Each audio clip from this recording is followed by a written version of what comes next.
ये आकाशवाणी है। कोविड-19 विशेष कार्यक्रम के अंतर्गत प्रस्तुत है कोरोना वायरस संक्रमण की वर्तमान स्थिति पर चर्चा, जिसे प्रस्तुत कर रहे हैं आकाशवाणी संवाददाता आनंद श्रीवास्तव। इस कार्यक्रम में आमंत्रित स्वास्थ्य विशेषज्ञ हैं डॉक्टर गीता कंपानी। नमस्कार। जिंदगी की राह में कई बार ऐसे टेढ़े मेढ़े तीखे मोड़ आते हैं जहां हमें हर कदम सोच समझ कर रखना होता है। कई बार जब परिस्थितियां हमारे अनुसार होती हैं तो हम सरपट बहुत तेजी से आगे बढ़ते हैं। कोरोना का ये समय भी जीवन के तीखे मोड़ की तरह ही है, जहां हमें बहुत सोच समझकर आगे बढ़ने की जरूरत है। आप अगर ये सोच रहे हैं कि अब तो अनलॉक 4 में लगभग सब कुछ खुल गया है, तो जिंदगी भी पुराने दौर की तरह पटरी पर लौट आई है, तो ऐसा नहीं है। संकट बरकरार है, संक्रमण का खतरा जस का तस बना हुआ है। ऐसे में घर हो या बाहर, हर जगह सतर्कता और समझदारी से काम लीजिए। जीवन अनमोल है, इसका ध्यान रखिए। आप कोविड-19 के प्रति जागरूक रहें, इसीलिए आकाशवाणी पर हम लेकर आते हैं ये खास कार्यक्रम। आज के इस कार्यक्रम में हमारे साथ हैं वरिष्ठ स्वास्थ्य विशेषज्ञ डॉक्टर गीता कंपानी। डॉक्टर गीता, कार्यक्रम में स्वागत है आपका। नमस्कार। इससे पहले कि डॉक्टर गीता के साथ हम परिचर्चा शुरू करें, हम अपने श्रोताओं को बता देना चाहते हैं कि अगर वो भी इस कार्यक्रम से जुड़ना चाहते हैं तो हमें फोन कर सकते हैं। हमारा फोन नंबर है 011-2331-4444। हमारा टोल फ्री नंबर है 1800-11-5767। डॉक्टर गीता, आज स्वास्थ्य और परिवार कल्याण मंत्रालय ने एक नया दिशा निर्देश जारी किया है और उसमें ये बात कही गई है कि अब कोई भी व्यक्ति ऑन डिमांड कोरोना टेस्ट करवा सकता है, यानी बिना डॉक्टर की पर्ची के कोरोना टेस्ट अब संभव है। तो एक साधारण व्यक्ति किन परिस्थितियों में इस बात तक पहुंचे कि अब मुझे कोरोना टेस्ट करवाना है? देखिए, जो हेल्थ मिनिस्ट्री ने जो रिवाइज्ड गाइडलाइंस इशू की हैं, उन्होंने 4 भागों में बांटा है। पहला भाग तो ये है जो टेस्टिंग कंटेनमेंट जोन्स में करी जानी चाहिए। वो तो जैसे पहले था, उसमें प्रायोरिटी दी जाएगी कंटेनमेंट जोन में जितने लोग इन्फेक्टेड जो कांटेक्ट में आए हैं और जिनको कोई कैंसर या कोई बीमारी है, कोमॉर्बिड इलनेस है, उनके टेस्ट, उसमें rapid antigen test first priority है। सेकंड प्रायोरिटी है आरटीपीसीआर। दूसरी कैटेगरी में आएंगे वो जो नॉन कंटेनमेंट जोन में है। नॉन कंटेनमेंट जोन में वो हैं जिनको कोई सिम्टम्स डेवलप होते हैं विद इन, जो कंटेनमेंट जोन में है उनके टेस्ट होंगे with in 5 to 10 days of contact with a person. जो नॉन कंटेनमेंट जोन में है उनके जो सिम्टोमैटिक हैं with in 14 days of international travel, या जो हेल्थ केयर वर्कर्स सिम्टोमैटिक हो जाते हैं आफ्टर कॉन्टैक्ट, या जो सिम्टोमैटिक हैं after contact with a confirmed case of covid, ये नॉन कंटेनमेंट जोन के। इनमें आरटीपीसीआर फर्स्ट प्रायोरिटी है, सेकेंड प्रायोरिटी है rapid antigen test. Then third category है हॉस्पिटल सेटिंग में। हॉस्पिटल सेटिंग में जो भी इन्फ्लुएंजा लाइक इलनेस लेके आता है या सारी लाइक इलनेस, सारी मतलब सिवियर एक्यूट रेस्पिरेटरी इन्फेक्शन, या जो कोई इलेक्टिव सर्जरी के लिए आता है या इमरजेंसी सर्जरी के लिए आता है, या कोई प्रेग्नेंट फीमेल आती है डिलीवरी के लिए, तो इनकी टेस्टिंग होगी। एंड इसमें भी फर्स्ट प्रेफरेंस आरटीपीसीआर है, सेकंड है रैपिड एंटीजन टेस्ट। और फोर्थ कैटेगरी उन्होंने एक और डेवलप की है जिसमें ऑन डिमांड टेस्टिंग है। जबकि पर्सन को लगता है कि वो किसी से कांटेक्ट में आया है, without prescription of a doctor also he can go for testing. इसमें उन्होंने स्टेट्स को ये दिए कि आप स्टेट्स अपनी बेस्ड ऑन देयर फैसिलिटीज अपनी मॉडिफिकेशंस कर सकते हैं, लेकिन उन्होंने ये खुली छूट दे दी है, ये फोर्थ कैटेगरी इंक्लूड की है कि आप on demand without prescription of a doctor भी पर्सन जाके टेस्टिंग करा सकता है। जी डॉक्टर गीता, सवाल ये है कि चूंकि भारत में इस समय मानसून का मौसम चल रहा है, ज्यादातर हिस्सों में बारिश हो रही है, ऐसे में बारिश के कारण साधारण फ्लू भी हो रहे हैं, वायरल फ्लू भी हो रहे हैं। एक व्यक्ति को कब कोरोना टेस्ट के लिए जाना चाहिए? देखिए, ऐसा है, ये जरूर है कि डेंगू के भी मरीज आ रहे हैं और normal flu, non corona flu भी आ रहा है। तो अगर आप किसी कोरोना पेशेंट के साथ संक्रमण में आए हैं तो या आपको सिम्टम्स हैं बुखार, खांसी, जुकाम, जिस्म टूटने के सिम्टम्स हैं, तो अब मेरी राय में तो आपको कोरोना टेस्ट करा लेना चाहिए, खासकर कि आप संक्रमण में आए। और अगर आप 65 साल से उम्र आपकी ज्यादा है या आपको शुगर की बीमारी है या आप कैंसर के मरीज रह चुके हैं, इलाज करा चुके हैं, फिर आपको टेस्टिंग करा लेनी चाहिए। जी, आपने लक्षणों की बात की तो विश्व स्वास्थ्य संगठन ने कहा है कि अगर बच्चों में डायरिया के लक्षण हैं तो वो कोरोना के भी लक्षण हो सकते हैं। क्या कहेंगे आप? देखिए, उन्होंने एक और कैटेगरी इंक्लूड की है कि जो नॉर्मल सिम्टम्स से हटकर सिम्टम्स हैं। जैसे इस कैटेगरी में भी, जैसे अगर पेशेंट स्ट्रोक है, गुलियन बैरी है, डायरिया है, एनसेफेलाइटिस है, इस कैटेगरी में भी डायरिया है या कोई पेट दर्द है, एटिपिकल सिम्टम्स हैं, बिल्कुल हटके सिम्टम्स हैं, इसमें भी फिजिशियन की डिस्क्रिशन पे टेस्टिंग की जा सकती है, क्योंकि एक एपिडेमिक चल रही है। जरूरी नहीं है कि सिम्टम्स हमेशा टिपिकल हों, एटिपिकल सिम्टम्स भी हो सकते हैं। तो अगर फिजिशियन समझे कि ये एटिपिकल सिम्टम्स कोरोना के हो सकते हैं तो टेस्टिंग की जा सकती है। डॉक्टर गीता, भारत में अलग अलग शहरों में या कई स्थानों पर सेरोलॉजिकल सर्वे समय समय पर आयोजित किए जाते हैं। अहमदाबाद में जो कुछ समय पहले सीरो सर्वे हुआ, वहां के नगर निकाय ने जो आंकड़े जारी किए हैं उसमें ये जानकारी मिली है कि जो पहला सीरो सर्वे था उसके 1.5 महीने के बाद जो दूसरा सीरो सर्वे हुआ उसमें कोरोना से संक्रमित हुए जो लोग ठीक हो चुके थे उनमें से 40% लोगों में एंटीबॉडीज नहीं मिली। तो यानी जो एंटीबॉडीज के लाइफ स्पैन पर लेकर जो दुनिया भर में चर्चा हो रही है, तो अब ये समझा जाए कि 4 से 6 सप्ताह में ही एंटीबॉडीज गायब हो जा रही हैं? ऐसा तो नहीं होगा। देखिए, एंटीबॉडीज 2 टाइप की हैं। जो इमीडिएटली आफ्टर इन्फेक्शन होती है वो आईजीएम एंटीबॉडीज होती हैं।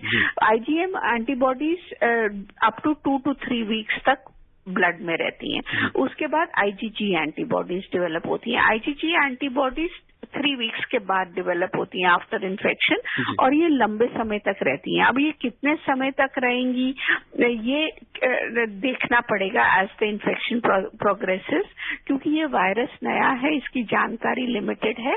लेकिन 6 महीने तक तो एंटीबॉडीज रहेंगी। किस मात्रा में रहती हैं ये डिपेंड करता है पेशेंट से पेशेंट में। डॉक्टर गीता, एक बड़ा सवाल यह है कि सोमवार से देश के कई हिस्सों में मेट्रो की सुविधाएं शुरू हो रही हैं। राजधानी दिल्ली में भी मेट्रो क्रमबद्ध तरीके से शुरू हो रही है सोमवार से।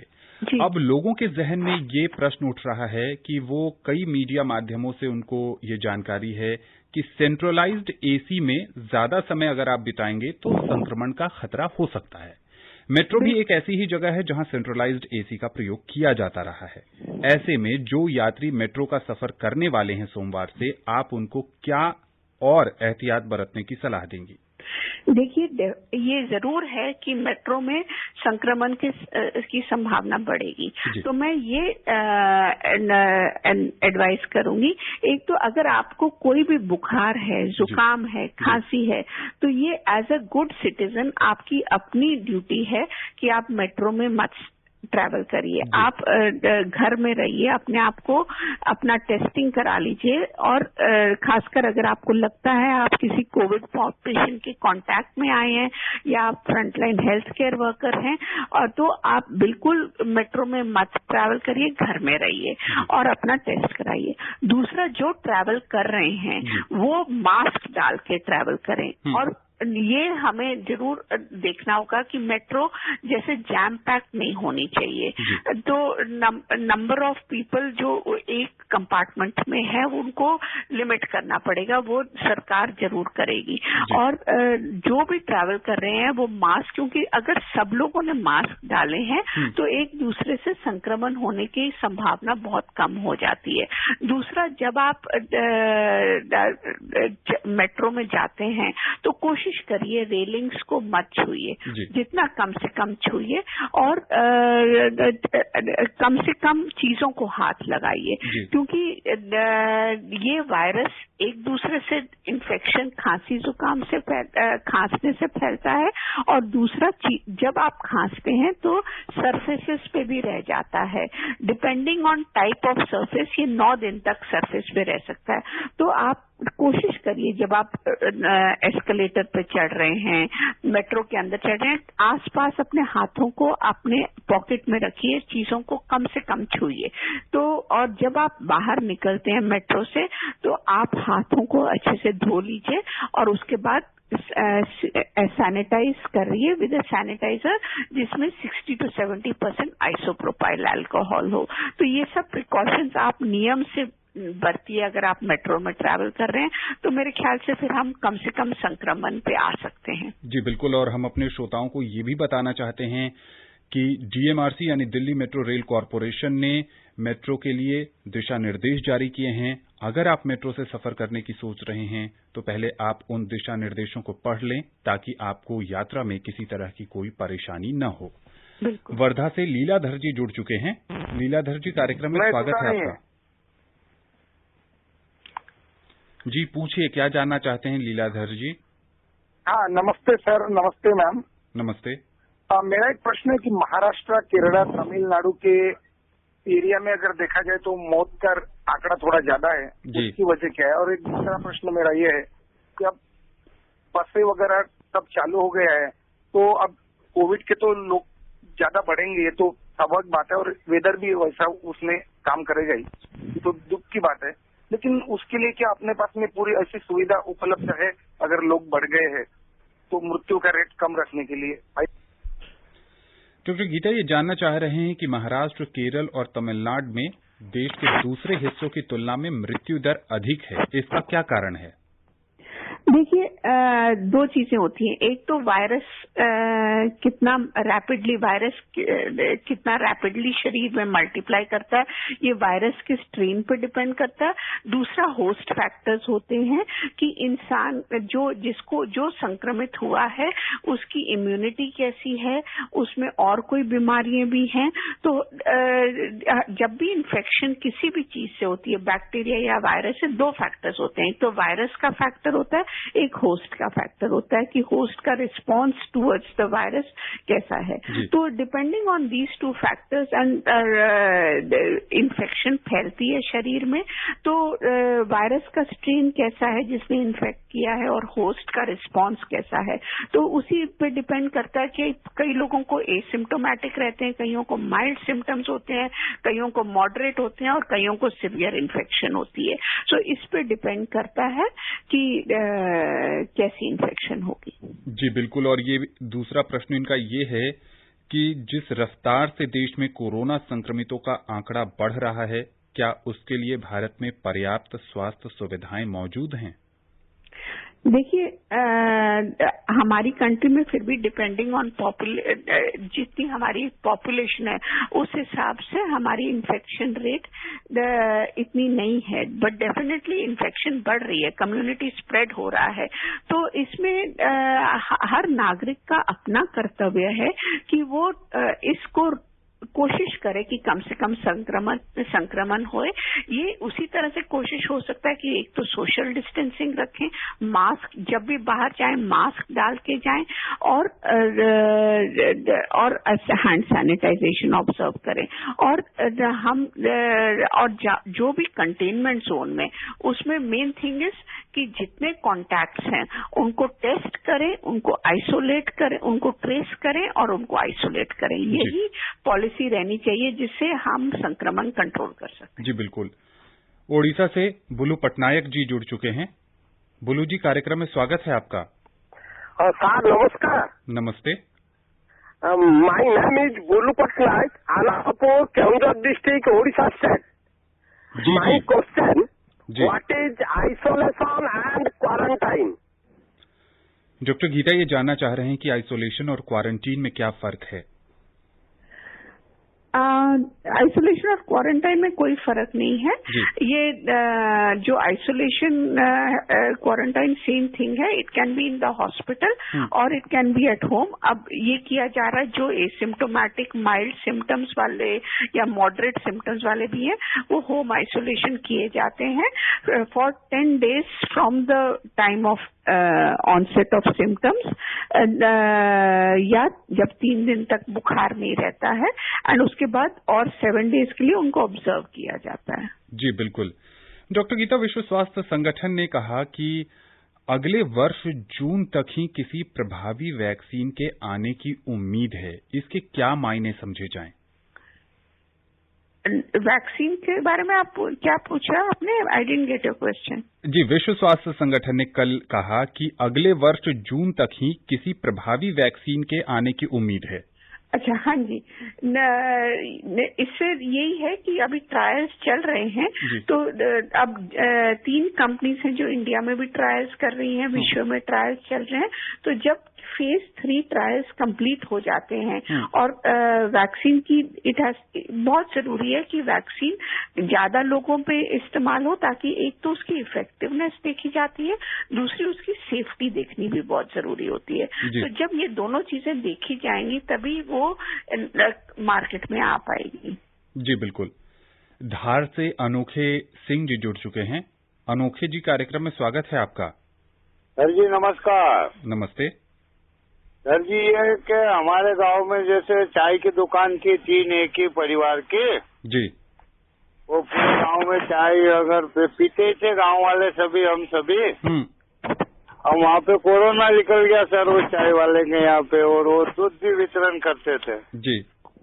तो अब हमने जो इशू हम उनके संपर्क में जैसे आए करे, तो हम अपने आप में कैसे क्या बचाव करें, क्या करें? डॉक्टर गीता, ये जानना चाह रहे हैं कि ये जहाँ रहते हैं वहाँ आसपास में एक चाय की दुकान में कोरोना संक्रमण निकल गया है उस व्यक्ति को। ये भी वहाँ पर चाय पीने जाते थे दूसरे ग्रामीणों की तरह। अब ये क्या करें? देखिए, अगर इनको सिम्टम्स हैं, आइडियली तो इनका टेस्ट करा लेना चाहिए। सबसे पहले तो अगर ये चाय पीने जाते थे, इनको अपने आप को आइसोलेट कर लेना चाहिए, और रैपिड अगर इनके कोई रैपिड एंटीजन ये टेस्ट करा लें तो सबसे अच्छा है। अगर रैपिड एंटीजन टेस्ट नेगेटिव है तो भी इनको अपने आप को 10 दिन के लिए, अगर इनका क्लोज कॉन्टैक्ट है तो इनको अपने आप को 14 डेज के लिए आइसोलेट कर लेना चाहिए बाकी लोगों से। और अगर इनके रैपिड एंटीजन टेस्ट नेगेटिव आता है और उसके बाद भी इनको फिर से सिम्टम्स डेवलप हो जाते हैं, तो उसके बाद रैपिड एंटीजन टेस्ट रिपीट करें या RT-PCR कराएं। जी हाँ, बिल्कुल। और चाय की दुकान से जुड़ी एक और खबर है कि दिल्ली सरकार ने उन लोगों से खुद को आइसोलेशन में जाने का अनुरोध किया है जो मुरथल में पराठे खाने पिछले 1 सप्ताह के दौरान गए थे। जालंधर से पॉल जी जुड़ चुके हैं। पॉल जी, कार्यक्रम में स्वागत है आपका। सर नमस्कार जी, मैडम को भी मेरा नमस्कार। जी नमस्ते। सर मेरा ये क्वेश्चन है कि जो संक्रमित व्यक्ति है उससे जो पसीना है जो नीचे गिरता है या किसी के ऊपर गिरता है उससे भी संक्रमित हो सकता है। और दूसरा, मैंने आज अखबार में पढ़ा था कि जो संक्रमित व्यक्ति है उसके आंसू से भी कोरोना हो सकता है। ये आप बताएं कैसे, क्या है इसका? पहला सवाल तो समझ में आया। ये कह रहे हैं कि क्या पसीने से भी हो सकता है अगर संक्रमित व्यक्ति का पसीना दूसरे को लग जाए? और दूसरा सवाल ये जानना चाह रहे हैं कि क्या संक्रमित व्यक्ति के आंसू से भी कोई दूसरा व्यक्ति कोरोना संक्रमित हो सकता है?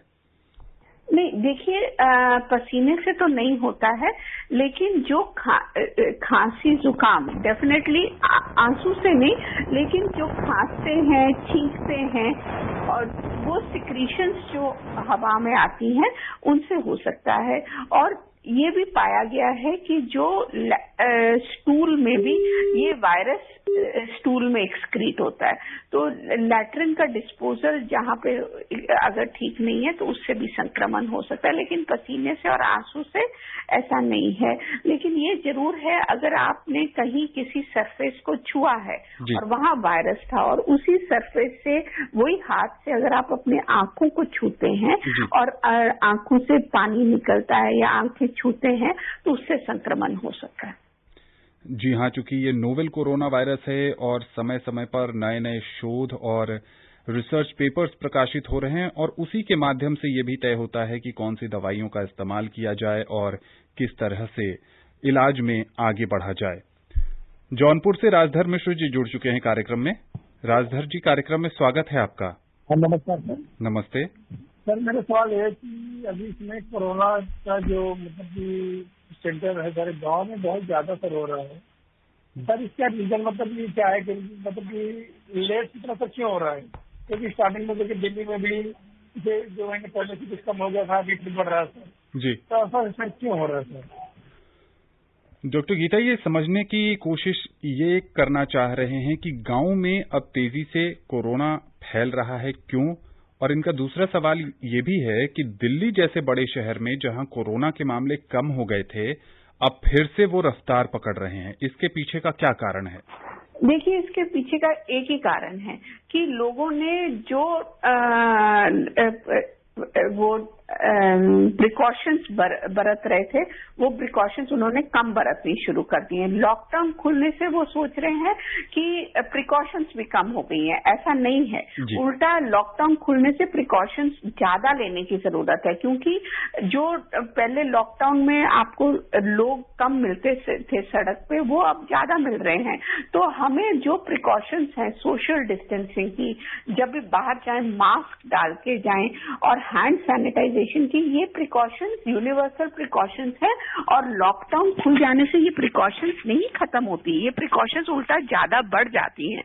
सो लोगों ने प्रिकॉशंस लेनी कम कर दी थी। इनफैक्ट आप देखोगे कितनी, मैं देखती हूँ सड़क पे लोग हैं मास्क के बिना चल रहे हैं, सोशल डिस्टेंसिंग ऑब्जर्व नहीं कर रहे हैं, हैंड सैनिटाइजेशन घर आके नहीं ऑब्जर्व कर रहे हैं। तो ये सोचिए कि शायद वो थक गए हैं ऑब्जर्व कर करके, या उन्होंने कम कर दिए, या वो सोचते हैं अब अनलॉक हो गया तो कम हो गया। ऐसा नहीं है, वो प्रिकॉशंस जैसे कम करेंगे तो ये वायरस तो ऐसा है, इसमें एक से दूसरे में संक्रमण होने में बहुत कोई देर नहीं लगती है। जी हाँ, बिल्कुल। और इस समय थकना मना है, संघर्ष लंबा जरूर है, लेकिन आप संयम और संकल्प के सहारे ही इस पर जीत दर्ज कर सकते हैं। मध्य प्रदेश के रीवा से रामजी गर्ग जी जुड़ चुके हैं। राम जी, कार्यक्रम में स्वागत है आपका। राम राम सर, और डॉक्टर मैडम को भी राम राम जी। नमस्ते। मैं खैर मसीहार जिला रीवा मध्य प्रदेश से रामजी गर्ग बोल रहा हूँ। पूछिए अपना सवाल। ये है कि मैं देखता हूँ कि लोग एक ही मास्क को महीने 2 महीने तक लगाते रहते हैं, तो क्या ये उचित है? और एक प्रश्न मैडम और है कि क्या डॉक्टर लोगों को कोरोना पॉजिटिव व्यक्ति को देखने में अलग से पेमेंट मिलता है? इनका जो पहला सवाल है वो काफी व्यवहारिक है, और ये मैंने भी अपने जीवन में महसूस किया है कि कुछ व्यक्ति ऐसे हैं जो एक ही मास्क को काफी लंबे समय तक पहनते हैं। उसके क्या नुकसान है डॉक्टर गीता?